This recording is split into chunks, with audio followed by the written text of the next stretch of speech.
আজকে আল্লাহর অশেষ মেহেরবানি, আমি আল্লাহর দরবারে লাখো কোটি শুকরিয়া আদায় করি।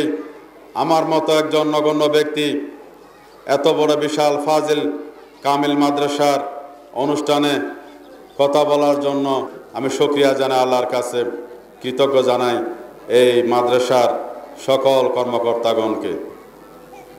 সংগ্রামী ছাত্রছাত্রী ভাই বোনেরা এবং আমাদের প্রতিষ্ঠানের শ্রদ্ধেয় কর্মকর্তাগণ, বর্তমান দেশের রাজনৈতিক সামাজিক প্রেক্ষাপটে আমরা বিভিন্ন ইতিবাচক অসংখ্য নেতিবাচক রাজনীতি পরিলক্ষিত করে আসতেছি।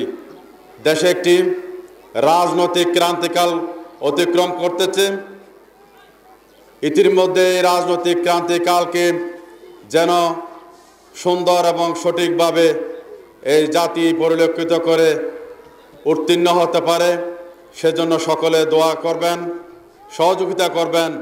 আগামীতে বাংলাদেশে গণতন্ত্র পুনরুদ্ধারের জন্য, পুনঃপ্রতিষ্ঠার জন্য, এদেশের মানুষের ভাগ্য পরিবর্তনের জন্য আমরা সবাই যেন ঐক্যবদ্ধভাবে যার যার অবস্থান থেকে কাজ করতে পারি।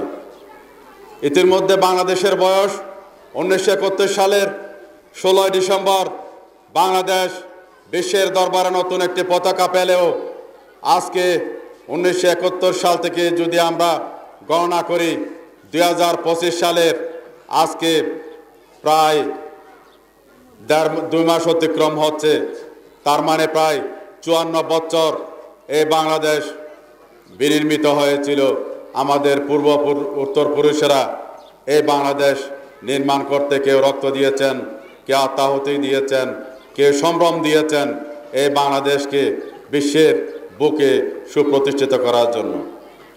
আমরা বিভিন্ন পর্যায়ে এই জাতি একটি দুর্ভাগা জাতি, এই জাতি একটি হতাশাগ্রস্ত জাতি, এই জাতি সারা বিশ্বের মধ্যে একটি নিপীড়িত গোষ্ঠী, একটি নিপীড়িত জাতি।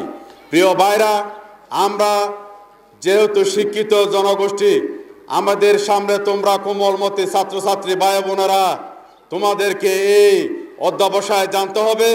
ইসলামিয়া ফাজিল মাদ্রাসার আমার প্রিয় ছাত্র ভাইরা, আমার প্রিয় ছাত্রী বোনেরা, অভিভাবকরা, শিক্ষকরা, আসুন এই পেকুয়া থেকে, এই বারোবাকিয়া থেকে আজকে সরকারের এই উন্নয়নের, উৎপাদনের, ইকোনমিক্যাল জোনের, অর্থনৈতিক জোনের, বিশেষ জোনের এই আন্দোলনের, উৎপাদনের এই রাজনীতির বীজটুকু আমরা বাংলাদেশের জন্য বারিয়াকাটা কামিল মাদ্রাসা থেকে আজকে উদারত আহ্বান জানাচ্ছি।